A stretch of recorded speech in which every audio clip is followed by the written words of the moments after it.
Hello नमस्कार दोस्तों, कैसे हैं आप सभी लोग। मैं जितेंद्र आप सभी लोगों का एसपीसी क्लासेस के ऑनलाइन प्लेटफॉर्म में बहुत बहुत स्वागत करता हूं। तो आज के इस वीडियो में हम बात करेंगे UP constable, Uttar Pradesh police constable में पुलिस अभिरुचि। आप सभी लोगों ने देखा कि कई सारे क्वेश्चन थे पुलिस अभिरुचि के।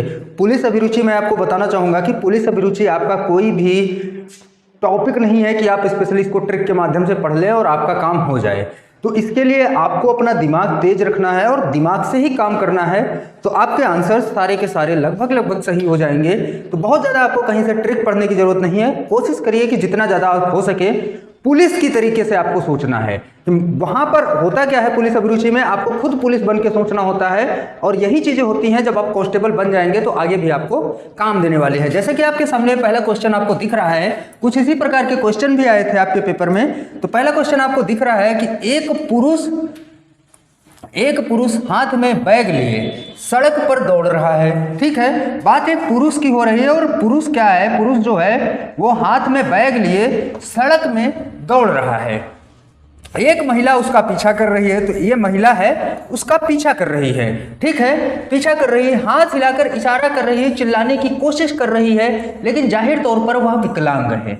तो वो महिला कैसी है, तो वो महिला विकलांग है, विकलांग है। वह पुरुष सड़क पार करता है और अब आपकी ओर दौड़ रहा है। आप ऑफ ड्यूटी हैं।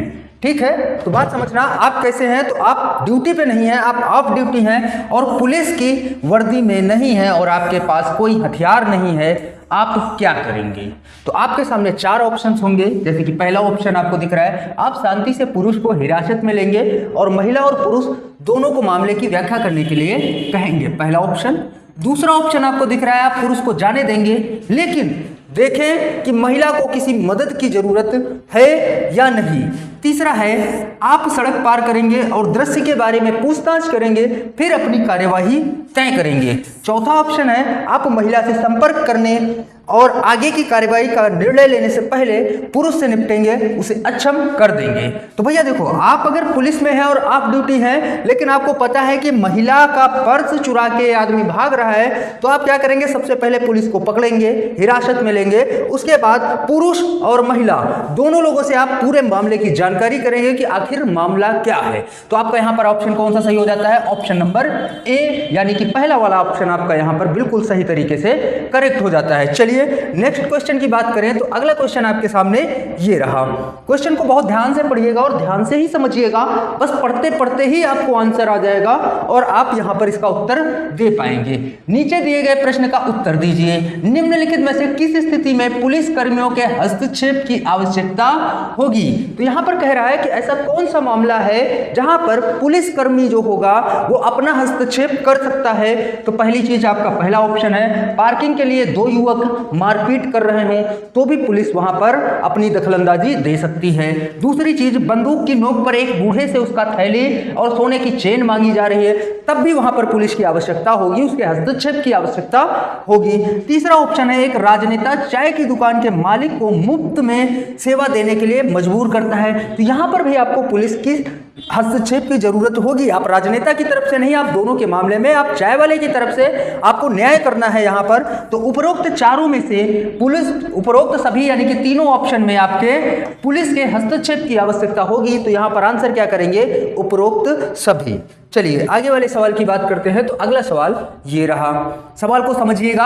आप एक पुलिस अधिकारी हैं और आप अपने पड़ोसी को एक गैरेज का निर्माण करते हुए पाते हैं जो आपके घर के सामने सड़क के कुछ क्षेत्र का अतिक्रमण कर रहा है। आप अच्छी तरह से जानते हैं कि यह अवैध है, आप अच्छी तरह से जानते हैं कि यह अवैध है और साथ ही यह आपके पार्किंग के दौरान भी समस्याएं पैदा करेगा। इस स्थिति में आपकी कार्यवाही क्या होनी चाहिए? पुलिस अभिरुचि का मतलब ही होता है पुलिस की कार्यवाही।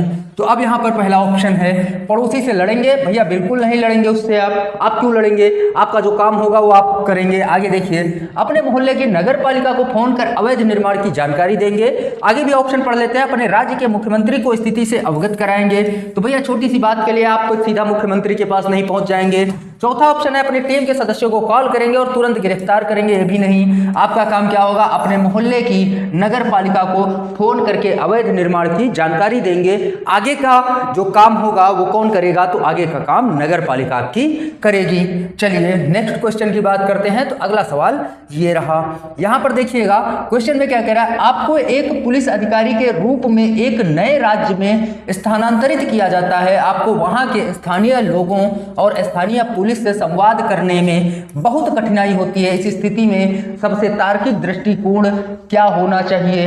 पहला ऑप्शन है नौकरी से इस्तीफा दे देंगे, भैया इस्तीफा नहीं देंगे। दूसरा है वरिष्ठ अधिकारियों से अपना स्थानांतरण वापस लेने को कहेंगे, नहीं। प्रारंभ के कुछ दिनों में अनुवादक की सहायता लेंगे और भाषा को बुनियादी स्तर पर सीखने का प्रयास करेंगे। चौथा ऑप्शन है उस राज्य की स्थानीय पुलिस को अपनी स्थानीय भाषा सिखाएंगे। अपनी भाषा नहीं सिखाना है, आपको वहां की भाषा सीखनी है। आप शुरुआत में क्या कर सकते हैं, एक अनुवादक रख सकते हैं और धीरे धीरे करके अपनी भाषा को, उसकी भाषा को आप सीखने का प्रयास कर सकते हैं। चलिए अगले सवाल की बात करते हैं। तो अगला सवाल आपके सामने ये रहा, आपके थाने के बाहर एक महिला और एक पुरुष लड़ रहे हैं। वे एक दूसरे को गालियां दे रहे थे और ऐसा लग रहा था कि यदि बीच बचाव नहीं किया जाता तो वे शारीरिक लड़ाई में पड़ जाएंगे। आपकी अगली कार्यवाही क्या होनी चाहिए?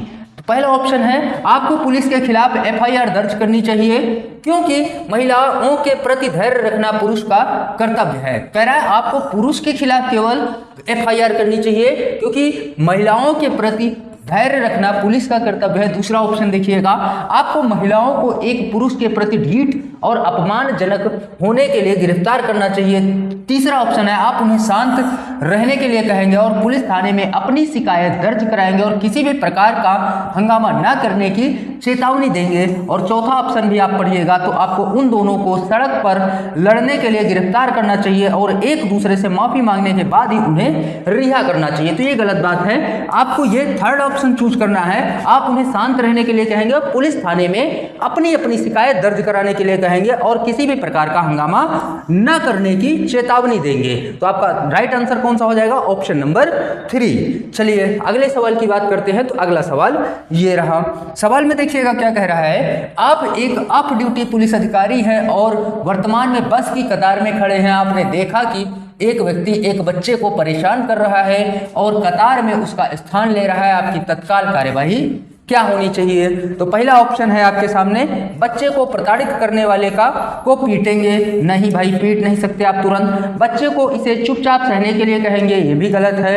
तीसरा ऑप्शन है उस आदमी को रोकेंगे, उसे सूचित करेंगे किसी भी रूप का उत्पीड़न एक अपराध है। तीन ऑप्शंस के अनुसार तो आपको थर्ड ऑप्शन ही लगाना है, लेकिन चौथा ऑप्शन शायद इसका कट चुका है, तो हो सकता है चौथा ऑप्शन तीसरे से ज्यादा बेटर हो। अगर तीसरे से ज्यादा बेटर होगा तो हम चौथा चुनेंगे, अगर बेटर नहीं होगा तो हम तीसरा वाला ही ऑप्शन यहां पर लगाएंगे। चलिए अगले सवाल की बात करें। तो अगला सवाल ये रहा, आपके विभाग के एक अन्य पुलिसकर्मी ने सफलतापूर्वक ड्रग्स का भंडाफोड़ किया। हालांकि वह सुझाव दे रहा है कि उसे पैसे के लिए इसका कुछ हिस्सा बेचना चाहिए। आपकी तत्काल कार्यवाही क्या होगी? तो पहला ऑप्शन है आप उसे निलंबित कर देंगे और उस पर दुर्भावनापूर्ण इरादे का आरोप लगा देंगे। तो भाई सीधा आप निलंबित नहीं कर सकते हैं, क्योंकि उसने देखिए सफलतापूर्वक ड्रग्स का भंडाफोड़ किया है, तो कुछ ना कुछ तो उसकी मर्यादा होगी, कुछ ना कुछ आपको दिमाग में उसके लिए रखना है। चलिए आप उसके खिलाफ मामला दर्ज कराएंगे और उसे नौकरी से निकाल देंगे। तीसरा, आप उसके साथ साझेदारी करेंगे और पैसे बांटेंगे। नहीं, आप उसे वह करने देंगे जो वह चाहता है, लेकिन उससे दूर रहेंगे। ये भी नहीं, उसके खिलाफ मामला दर्ज कराएंगे और उसे नौकरी से निकाल देंगे। आप उसे निलंबित कर देंगे और उस पर दुर्भावनापूर्ण इरादे का आरोप लगाएंगे। नहीं, आप उसके खिलाफ मामला दर्ज कराएंगे, उसे नौकरी से निकाल देंगे। सबसे पहले तो आप मामला दर्ज कराएंगे और उसके बाद उसे नौकरी से निकाल देंगे। क्लियर सी बात है? चलिए अगले सवाल की बात करते हैं। तो अगला सवाल ये रहा, तो यहां पर ध्यान दीजिएगा। यहां पर कह रहा है आप किसी सुदूर गांव में अपने किसी मित्र से मिलने जा रहे हैं और जैसे ही आप वहां पहुंचते हैं आपको पता चलता है कि लगातार हो रही बाढ़ से गांव खतरे में है। आपका मित्र आपको बताता है कि वह अपने परिवार के साथ पास के दूसरे गांव में भाग रहा है, क्योंकि बचाव दल ने बताया है कि वह अगले दिन तक नहीं पहुंचेगा। एक जिम्मेदार पुलिस अधिकारी के रूप में आपकी कार्यवाही क्या होगी? तो पहला ऑप्शन आपके सामने, आप अपने दोस्त के साथ दूसरे गांव जाएंगे। दूसरा ऑप्शन है आपके सामने, आप स्थानीय पुलिस और अपने वरिष्ठों से बात करेंगे और ग्रामीणों की मदद करेंगे।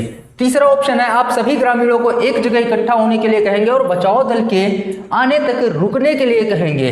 चौथा ऑप्शन है, आप वापस अपने स्थान पर चले जाएंगे, जहां वह सुरक्षित है। तो आपके लिए बताइएगा, चार ऑप्शंस में से आप कौन सा ऑप्शन लगा सकते हैं? तो भैया देखिएगा, यहाँ पर आप स्थानीय पुलिस और अपने वरिष्ठों से बात करेंगे और ग्रामीणों की मदद करेंगे। जिस अनुसार मदद कर सकते हैं, अगर उनको कहीं जाना है तो भी आप मदद करेंगे, अगर उनको रुकना है तो भी आप मदद करेंगे। चलिए अगला सवाल है आपके सामने, ये रहा। आप अस्वस्थ होने के कारण छुट्टी पर हैं और घर पर आराम कर रहे हैं, जब एक विक्रेती आपके दरवाजे पर दस्तक देती है। वह आपको भुगतान की कोई रसीद प्रदान किए बिना सदस्यता के लिए साइन अप करने की कोशिश करती है। वह जो कहती है उससे आप नोटिस करते हैं कि उसने इलाके के सबसे भोले भाले लोगों, बुजुर्गों और कम पढ़े लिखे लोगों को ही निशाना बनाया है। एक जिम्मेदार पुलिस अधिकारी के रूप में आप क्या करेंगे? पहला ऑप्शन है, आप छुट्टी पर हैं इसलिए आप उसे जाने देंगे और आराम करेंगे। दूसरा ऑप्शन है, सदस्यता के लिए भुगतान करने के बाद आप उससे रसीद मांगेंगे। तीसरा ऑप्शन है, लोगों को पैसे से ठगने के आरोप में आप उसे गिरफ्तार करवाएंगे। चौथा ऑप्शन है, आप उसकी साख मांगेंगे, उन्हें सत्यापित करेंगे और उसे अन्य सभी लोगों को रसीद देने के लिए कहेंगे। बिल्कुल सही बात है।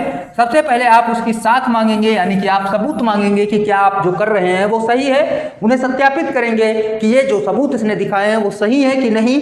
अगर वो सारे सबूत सही हैं तो उन्हें अन्य सभी लोगों को भी रसीद देने के लिए आप कहेंगे। चलिए अगला सवाल है, ये रहा। सवाल में आपसे क्या बोला है, बहुत ध्यान से पढ़िएगा। आप एक पुलिस अधीक्षक हैं। आपको पता चला कि आपका पड़ोसी तरुण चंडीगढ़ पुलिस में एक पुलिस अधिकारी के रूप में चुना गया। चंडीगढ़ पुलिस स्टेशन में तरुण को पुलिस अधिकारी के रूप में चुनने का एक कारण हो सकता है, वह एक हिंदू है। नहीं, कोई भी भर्ती कभी भी होती है तो धर्म के आधार पर नहीं होती। वह चंडीगढ़ का रहने वाला है, वह शारीरिक रूप से योग्य है और उसका ट्रैक रिकॉर्ड अच्छा है। वह चंडीगढ़ पुलिस में अधीक्षक के पड़ोसी है, वह शारीरिक रूप से योग्य था और उसका ट्रैक रिकॉर्ड अच्छा था, इस वजह से वो चंडीगढ़ पुलिस में चुना गया। चलिए अगले सवाल की बात करें तो अगला सवाल ये रहा। तो आप एक पुलिस अधिकारी हैं और गश्त करते समय आपने कुछ संदिग्ध दिखने वाले लोगों को एक होटल में प्रवेश करते देखा। आपकी तत्काल कार्रवाई क्या होनी चाहिए? उनसे उनकी पहचान के बारे में पूछेंगे और जब तक आप उनकी जानकारी को सत्यापित नहीं कर लेते तब तक आसपास रहकर उन पर नजर रखेंगे। दूसरा ऑप्शन है, उनके होटल के लिए स्पष्ट खतरे के बारे में प्रबंधन को सचेत करेंगे। तीसरा ऑप्शन है, जब तक आप अपनी जांच के परिणाम प्राप्त नहीं कर लेते तब तक उन्हें हथकड़ी लगाएंगे। चौथा ऑप्शन है, संदिग्ध लोगों को हिरासत में लेंगे और आपके सभी संदेह दूर होने के बाद उन्हें छोड़ेंगे। तो देखिएगा, आप यहाँ पर कंफ्यूज हो सकते हैं क्योंकि आपको चारों ऑप्शन सही लग रहे हैं। पहला ऑप्शन ध्यान से पढ़िएगा, उनसे उनकी पहचान के बारे में पूछेंगे। जब तक आप उनकी जानकारी को सत्यापित नहीं कर लेते तब तक आसपास रहकर उन पर नजर रखेंगे। अब यहाँ पर दूसरा ऑप्शन क्या दिख रहा है, उनसे होटल के लिए स्पष्ट खतरे के बारे में प्रबंधन को सचेत करेंगे। तीसरा, जब तक आप अपनी जांच के परिणाम प्राप्त नहीं कर लेते तब तक उन्हें हथकड़ी लगाएंगे। तो भैया हथकड़ी ऐसे नहीं लगा सकते आप, संदिग्ध पर किसी पर हथकड़ी नहीं लगा सकते, तो ये तो ऑप्शन आपका खत्म हो गया। चौथा ऑप्शन है, संदिग्ध लोगों को हिरासत में लेंगे और आपके सभी संदेह दूर होने तक के बाद ही उन्हें छोड़ेंगे। तो मेरे हिसाब से यहाँ पर पहला ऑप्शन आपका बिल्कुल सही जा रहा है और पहला ऑप्शन ही यहाँ पर आपका सही भी होगा। चलिए आगे वाले सवाल की बात करें तो ये रहा आपका अगला सवाल। तो इस सवाल में आपसे क्या कह रहा है, आप एक पुलिस अधिकारी हैं। आप अपनी छुट्टी के दौरान अपने दूर के रिश्तेदार के घर पर एक दिन के प्रवास के लिए गए। वहां पहुंचने पर पाया कि सभी कारें सड़क पर खड़ी हैं, जो कि एकमात्र पार्किंग स्थान है और आपकी कार पार्क करने के लिए कोई जगह नहीं बची। आपकी तत्काल कार्रवाई क्या होनी चाहिए? तो भैया देखो, पहला ऑप्शन क्या है, कारों को सड़क से हटाने के लिए एक बुलडोजर किराए पर लेंगे? नहीं, बिल्कुल नहीं। पार्किंग की समस्या के बारे में अपने रिश्तेदारों से शिकायत करेंगे, सड़क पर खड़ी कारों के मालिकों को दंडित करेंगे, नगर निगम को कॉल करेंगे और अपनी शिकायत दर्ज करेंगे। Option number 4। तो यहां से आज के हमारे अपने क्वेश्चंस खत्म होते हैं। तो उम्मीद है आपको पुलिस अभिरुचि के क्वेश्चंस अच्छे लगे। तो आपको रेगुलर बेसिस पे 1-2 वीडियो ऐसे मिलते रहेंगे जहां से आप अपने पेपर से पहले पुलिस अभिरुचि अच्छी कर सकते हैं। धन्यवाद।